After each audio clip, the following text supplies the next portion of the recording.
पौष पूर्णिमा बा देवाभिषेक पूर्णिमा 3 जानुआरी 2026 शनिवार दिन तुलसी गछ मूल पोति दिंतु यही गोटे जिनिस आपणकर केबे हेले भी धनजनित समस्या देखादेव नाही।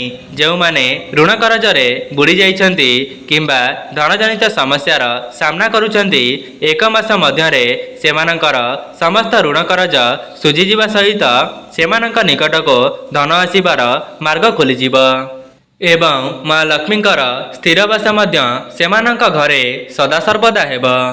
नमस्कार दर्शक बंधु, आज यह क्षुद्र भिडियो आपण मानक स्वागत। दर्शक बंधु, आपण मानक पौष पूर्णिमा बा देवाभिषेक पूर्णिमार अनेक अनेक शुभेच्छा एवं अभिनंदन। आपणक उपरे एवं आपणक परिवार उपरे माँ लक्ष्मी एवं नारायणक आशीर्वाद सदासर्वदा बनी रहू। जदि कौनसी व्यक्ति पौष पूर्णिमा दिन तुलसी गछ मूल यही गोटे जिनसटी को पोति देउछन्ति तेबे से घरर उन्नति को केही मध्य रोकी पारिबे नाही एवं ता सहित माँ लक्ष्मी एवं नारायण का आशीर्वाद से परिवार उपरे सदासर्वदा रहिबो। दर्शक बंधु, मु आपण मानक भिडियोर आगरे बताइबी जे केवल कहीं पौष पूर्णिमा दिन तुलसी गछ मूल से गोटे जिनसटी को पोतिबार नियम रही। एमितिरे तो बेल गछ, अँला गछ, पिपली गछ, कदली गछ एसबु गछ मध्य देववृक्ष सहित समान होइथाए। तेबे कहीं पौष पूर्णिमा बा देवाभिषेक पूर्णिमा दिन तुलसी गछ मूल से गोटे जिनसटी को पोतिबा। मु आपण मानको एही वीडियो माध्यम पौष पूर्णिमा दिन तुलसी गछ मूल से गोटे जिनसटी को पोतिबार नियम कहिबी।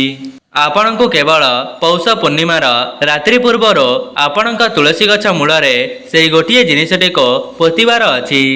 यही साधारण उपायटी को जेकोसी व्यक्ति तांका जीवनर उन्नति पई करि परिबे। विशेषकर जदि सेमानंकर धनजनित समस्या देखा देउछि तेबे थरे मात्र परीक्षा करी देखिबे। शास्त्र रे मध्य मान्यता अछि जदि आपण माने ब्रह्म मुहूर्तर एही उपायटी को करि देउछन्ति तेबे राताराति आपणकर भाग्य परिवर्तन होइजिब। दर्शक बंधु, आमर सनातन धर्म रे पूर्णिमा एवं अमावास्यार बहुत अधिक महत्व रही अछि। आपण माने विशेष दिन मानकरे विशेष उपाय को करिनेबा द्वारा आपणक उपरे माँ लक्ष्मी एवं नारायणक आशीर्वाद बजाय रहिबा सहित आपणक परिवारर सदस्य माने मध्य तांक जीवन रे बहुत उन्नति करिवे।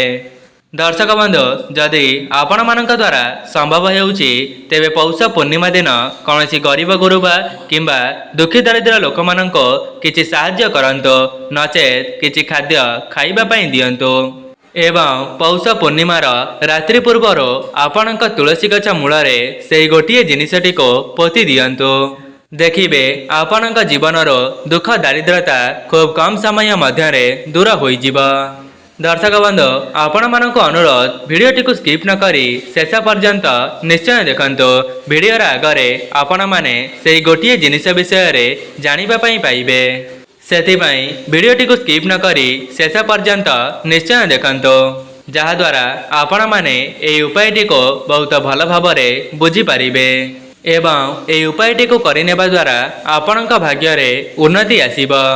ता सहित आपण माने धन धान्य रे परिपूर्ण होइजिबे एवं माँ लक्ष्मींकर स्थिरवास मध्य आपणक घरे सदासर्वदा हेब। यह पूर्वर जदि आपण माने ए पर्यंत वीडियोटी को लाइक करि नाहंती, वीडियोटी को लाइक करी कमेंट बॉक्स रे जय माँ लक्ष्मी जय जगन्नाथ अवश्य लिखि दियंतो एवं चैनल टे प्रथम थर पई थिले चैनल टी को सब्सक्राइब कर दियंतो।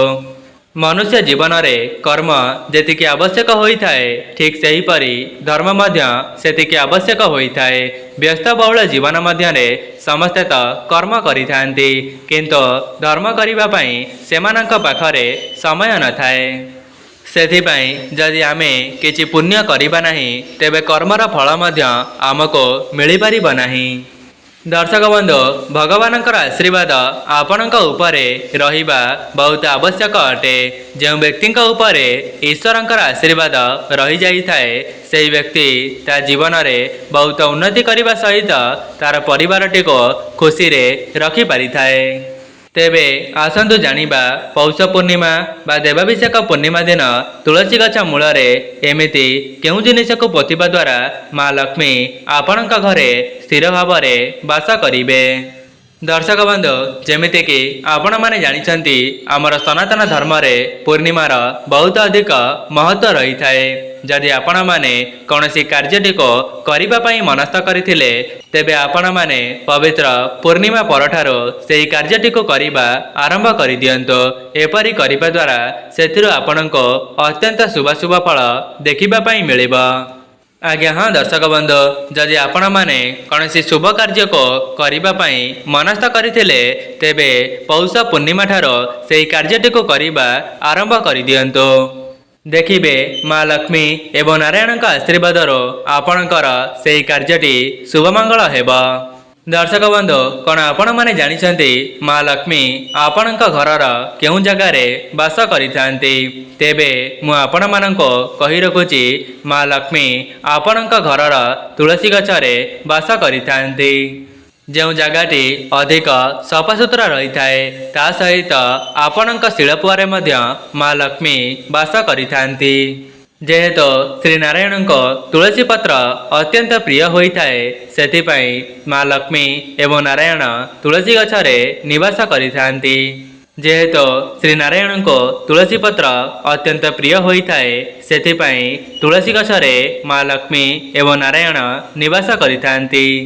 ଯଦି ପୌଷ ପୂର୍ଣ୍ଣିମା ଦିନ ତୁଳସୀ ଗଛ ମୂଳରେ ସେହି ଗୋଟିଏ ଜିନିଷଟିକୁ ପୋତି ଦେଉଛନ୍ତି ତେବେ ରାତାରାତି ଆପଣଙ୍କ ଭାଗ୍ୟରେ ପରିବର୍ତ୍ତନ ଆସିବ ଏବଂ ଆପଣମାନେ ନିଜ ଜୀବନରେ ବହୁତ ଆଗକୁ ଗତି କରିବେ। ଏବଂ ଯଦି କୌଣସି ବ୍ୟକ୍ତି ଚାକିରି ପାଇଁ ପ୍ରସ୍ତୁତି ହେଉଥିଲେ କିମ୍ବା ସେମାନଙ୍କ ଜୀବନରେ ଦୁଃଖ ଦାରିଦ୍ରତା ଧନଜନିତ ସମସ୍ୟା ଲାଗି ରହିଥିଲା ତେବେ ମା ଲକ୍ଷ୍ମୀଙ୍କ ଆଶୀର୍ବାଦରୁ ସେମାନଙ୍କୁ ତାଙ୍କ ମନ ମୁତାବକ ଚାକିରିଟିଏ ମିଳିଯିବା ସହିତ ଆପଣଙ୍କ ଜୀବନକୁ ଧନ ଆସିବାର ମାର୍ଗ ମଧ୍ୟ ଖୋଲିଯିବ। ତେବେ ଆପଣମାନେ ପୌଷ ପୂର୍ଣ୍ଣିମାର ବ୍ରହ୍ମ ମୁହୂର୍ତ୍ତରୁ ହିଁ ନିଜର ଶଯ୍ୟାଟିକୁ ତ୍ୟାଗ କରିଦେବେ ଏବଂ ଏହାପରେ ଆପଣଙ୍କର ସ୍ନାନ ଆଦି କାର୍ଯ୍ୟକୁ ସମାପନ କରିଦେବେ ଏବଂ ଏହାକୁ କରିସାରିବା ପରେ ଆପଣଙ୍କ ତୁଳସୀ ଗଛର ବିଶେଷ ଭାବରେ ପୂଜାର୍ଚ୍ଚନା କରିବେ ଏବଂ ଏହାପରେ ଆପଣଙ୍କ ତୁଳସୀ ଗଛ ମୂଳରେ ଜଳକୁ ଅର୍ପଣ କରିଦେବେ। ତା ସହିତ ତୁଳସୀ ଗଛର ବିଶେଷ ଭାବରେ ପୂଜାର୍ଚ୍ଚନା କରିବେ ଏବଂ ଆପଣମାନେ ତୁଳସୀ ଗଛର ବିଶେଷ ଭାବରେ ପୂଜାର୍ଚ୍ଚନା କରିସାରିବା ପରେ ତୁଳସୀ ଗଛ ମୂଳରେ ଗୋଟିଏ 1 ଟଙ୍କିଆ ମୁଦ୍ରାକୁ ପୋତି ଦେବେ। ଦର୍ଶକ ବନ୍ଧୁ, ଆପଣମାନଙ୍କ ମନରେ ପ୍ରଶ୍ନ ଆସୁଥିବ ଯେ କେବଳ 1 ଟଙ୍କିଆ ମୁଦ୍ରାକୁ ପୋତି ଦେବା ଦ୍ୱାରା ଆମ ଘରର କିଭଳି ଭାବରେ ଉନ୍ନତି ହେବ? ତେବେ ସେଥିପାଇଁ ଆପଣମାନେ ଏହି ଭିଡ଼ିଓଟିକୁ ଶେଷ ପର୍ଯ୍ୟନ୍ତ ଦେଖନ୍ତୁ। ଭିଡ଼ିଓର ଆଗରେ ମୁଁ ଆପଣମାନଙ୍କୁ ଏହାର ବିଧି ମଧ୍ୟ ଜଣାଇବି କି ଏହି ଉପାୟଟିକୁ କରିନେବା ଦ୍ୱାରା ଆପଣମାନେ ଧନଧାନ୍ୟରେ ପରିପୂର୍ଣ୍ଣ ହୋଇଯିବେ ଏବଂ ଯେଉଁମାନଙ୍କର ଋଣ କରଜ ଅଛି ସେମାନଙ୍କର ଋଣ କରଜ 1 ମାସ ମଧ୍ୟରେ ଶୁଝିଯିବ। ଦର୍ଶକ ବନ୍ଧୁ, ଆପଣଙ୍କ ତୁଳସୀ ଗଛ ମୂଳରେ ସେହି 1 ଟଙ୍କିଆ ମୁଦ୍ରାକୁ ପୋତି ଦେବା ଦ୍ୱାରା କ'ଣ ହୋଇଥାଏ ନା ଆପଣଙ୍କ ଘରେ ପୂର୍ବରୁ ଯାହା ବି କିଛି ନକାରାତ୍ମକ ଶକ୍ତି ଭରି ହୋଇ ରହିଥାଏ ନଚେତ୍ ଆପଣଙ୍କ ଘରକୁ ଧନ ଆସିବାର ମାର୍ଗ ବନ୍ଦ ହୋଇଯାଇଥାଏ ତେବେ ଆପଣଙ୍କ ଘରକୁ ସକାରାତ୍ମକ ଶକ୍ତିର ଆଗମନ ହେବା ସହିତ ଆପଣଙ୍କ ଜୀବନକୁ ଧନ ଆସିବାର ମାର୍ଗ ଖୋଲି ଯାଇଥାଏ। ଦର୍ଶକ ବନ୍ଧୁ, ଆଉ ଗୋଟିଏ ଉପାୟ, ଯଦି ଆପଣମାନଙ୍କ ପାଖରେ ପିତ୍ତଳର କୌଣସି କଏନ୍ ଅଛି ତେବେ ଆପଣମାନେ ତୁଳସୀ ଗଛର ମୂଳକୁ ଯିବେ ଏବଂ ତୁଳସୀ ଗଛ ମୂଳରେ ଗୋଟିଏ ଘିଅର ଦୀପକୁ ପ୍ରଜ୍ୱଳନ କରିଦେବେ ଏବଂ ଦୀପଟିକୁ ଲଗାଇ ସାରିବା ପରେ ଆପଣମାନେ ତୁଳସୀ ଗଛ ମୂଳରେ ସେହି ପିତ୍ତଳର କଏନ୍ଟିକୁ ପୋତି ଦେବେ ଏବଂ ସେହି କଏନ୍ଟିକୁ ପୋତିବା ସମୟରେ ଓମ୍ ନମୋ ଭଗବତେ ବାସୁଦେବାୟ କେବଳ ଏତିକି କହି ସେହି ପିତ୍ତଳର କଏନ୍ଟିକୁ ତୁଳସୀ ଗଛ ମୂଳରେ ପୋତି ଦେବେ। ଯଦି ଆପଣମାନେ ପୋତିବା ସମୟରେ କେବଳ ସେହି ମନ୍ତ୍ରଟିକୁ କହି ତୁଳସୀ ଗଛ ମୂଳରେ ପିତ୍ତଳର କଏନ୍ଟିକୁ ପୋତି ଦେଉଛନ୍ତି ତେବେ ମା ଲକ୍ଷ୍ମୀଙ୍କର ସ୍ଥିର ବାସ ଆପଣଙ୍କ ଘରେ ସଦାସର୍ବଦା ହେବା ସହିତ ଆପଣଙ୍କ ଜୀବନରୁ ଋଣ କରଜ 1 ମାସ ମଧ୍ୟରେ ଶୁଝିଯିବ। जदि आपणक घरे पूर्वर मन मतांतर कली झगड़ा लगी रही तेबे उपायटी को करनेबा द्वारा आपणक घरे सकारात्मक शक्तिर आगमन हेब एवं मन मतांतर कली झगड़ा सबुदिन पई दूर होइजिब। दर्शक बंधु आउ गोटे उपाय जदि आपण माने पौष पूर्णिमा दिन आपणक तुलसी गछ मूलरे सुनार किंबा रूपार कॉइनटी को पोति दियंती तेबे आपणक जीवन को केबे हेले भी धनजनित समस्या प्रवेश करि परिब नाही। जदि आपण मानक जीवन रे वर्ष वर्षर ऋण करज लगी रही तेबे माँ लक्ष्मी एवं नारायण आशीर्वादर समस्त ऋण करज धीरे धीरे सुझीजिब एवं आपणक जीवन को धन आसीबार समस्त मार्ग खोलीजिब। जो मानकर कौनसी अधा अधूरा मनस्कामना थिला से सबू को मध्य माँ लक्ष्मी पूरण करदेवे। दर्शक बंधु मु आपण मानक आगरे एही सब नियम को कही रखिली आपण मानक द्वारा जहाँ भी किछि संभव हेउछि ताहाकु आपण माने पौष पूर्णिमा दिन आपणक तुलसी गछ मूलरे पोति पारिबे एवं एक मास मध्यरे ही यार चमत्कारी फायदा आपण माने देखिबा पई पाइबे। तेबे आपण माने पौष पूर्णिमार ब्रह्म मुहूर्तरो निजर स्नान आदि कार्य समापन करिबा परे तुलसी गछ मूलरे गोटे घियर दीपक निश्चित प्रज्वलन करिबे। ता सहित पौष पूर्णिमा दिन आपणकर मुख्य द्वार मध्य गोटे घियर दीपक निश्चित प्रज्वलन करिबे। कहीं प्रत्येक पूर्णिमा दिन समस्त देवादेवी माने आपणक मुख्य द्वार को निश्चित आसी थांती सेथिपाई जदि आपण माने मुख्य द्वार रे गोटे घियर दीपक प्रज्वलन करिवे तेबे ईश्वरंकर आगमन आपणक घर को निश्चित हेब। सेथिपाई दीप लगाइबार मध्य किछिटा नियम रहिछि। जदि आपण माने सठिक विधि विधान द्वारा दीपटी को लगाई देबे तेबे ईश्वरंकर स्थिरवास आपणक घरे सदा सर्वदा हेब। सेथिपाई आपण माने निज मुख्य द्वारर बाहर को चली जिबे एवं आपणकर मुह रहिब आपणकर घर दिगको एवं आपणकर बाम हाथटी जेउ दिगरे रहुथिब सेही दिगरे गोटे घियर दीपक प्रज्वलन करिवे एवं आउ गोटे दीपक आपणकर ठाकुर घरे लगाई पारिबे एवं ठाकुर घरे जो दीपटी को लगाइबे से दीपर मुखटी को आपण माने उत्तर दिग को रखी प्रज्वलन करिवे। जदि व्यस्तबहुल जीवन मध्य आपण माने कौनसी उपाय को करि पारु नाहंती तेबे पौष पूर्णिमार संध्या समय रे निज घरर एही तीनोटी जगार तीनोटी दीपक निश्चित प्रज्वलन करिवे। दर्शक बंधु मु आशा करी जो सब उपाय को मु आपण मानक आगरे कही रखिली आपण माने निज जीवन रे उन्नति करिबा पई पौष पूर्णिमा दिन आपणक घरे एही सब उपाय को पालन करी देखिबे जहाद्वारा माँ लक्ष्मी एवं नारायण आपणक घरे स्थिर भाव बास करने सहित आपणक जीवन ही उन्नति घटिब। ता सहित खूब कम समय मध्य आपण माने धन धान्य परिपूर्ण होइजिबे। दर्शक बंधु आउ गोटे कथा जेमिति कि मु आपण मानको वीडियो आगरे बताइथिले जे आपण माने जो भी उपाय को करुथिबे से उपायटी को करने समय रे ओम नमो भगवते वासुदेवाय एही मंत्रटी को मने मने स्मरण करुथिबे।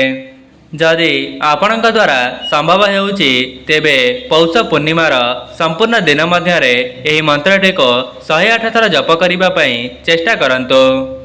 देखिबे एही मंत्रटी को जप करिबा द्वारा आपणक मनरे जहाँ भी किछि अधा अधूरा मनस्कामना थिला से सब को मध्य माँ लक्ष्मी खूब शीघ्र पूर्ण करिदेबे। दर्शक बंधु माँ लक्ष्मी को प्रसन्न कराइबा पई गोटिए चमत्कारी उपाय आपण माने ए उपायटी को करनेबा द्वारा माँ लक्ष्मी आपणक उपरे प्रसन्न होइजिबे। तेबे से उपायटी हेउछि आपण माने माँ लक्ष्मी को पद्मफूल अर्पण करिवे। जेमिति कि आपण माने जानिछन्ति माँ लक्ष्मी को पद्मफूल अत्यंत प्रिय होइथाए सेथिपाई पौष पूर्णिमा दिन माँ लक्ष्मी निकटरे गोटे पद्मफूल को अर्पण करिवे। देखिबे माँ लक्ष्मी को पद्मफूल अर्पण करिबा द्वारा माँ लक्ष्मी आपणक जीवन रे धनर आगमन कराइबे। दर्शक बंधु यह सहित आपण माने गोटे नाली रंगर धागा को आनिबे एवं सेई धागारे 11टी गंठी पकाइबे एवं संध्या समय रे आपणक तुलसी गछर मूल को चली जिबे एवं तुलसी गछ मूल रे गोटे घीर दीप को प्रज्वलन करिबे एवं यह परे तुलसी गछ मूल रे आपणक मनरे जहाँ भी किछि मनस्कामना रही अछि सेही मनस्कामनाटी को जणाई देबे एवं यह परे सेही धागाटी को तुलसी गछ मूल रे बांधी देई निज घर को चली आसिबे एतिकी करिनेबा द्वारा आपणकर समस्त कार्य शुभमंगल हेबा सहित माँ लक्ष्मींकर आशीर्वाद मध्य आपणक उपरे सदासर्वदा रहिबो। दर्शक बंधु जदि आपण मानक निकटरे पौष पूर्णिमार संध्या पूर्वर यह भिडियोटी पहुंची सारी तेबे बहुमात्रा रे शेयर करंतु जहाद्वारा आपण माने मध्य अन्य मानकर साहाय्य करि परिबे। तेबे जदि आपण मानक यह भिडियोटी भल लगी थाए भिडियोटी को लाइक करी कमेंट बॉक्स रे जय माँ लक्ष्मी जय जगन्नाथ अवश्य लिखि दियंतो एवं चैनल टी नुआ थिले चैनल टी को सब्सक्राइब करि दियंतो। आज पई रहूची नमस्कार।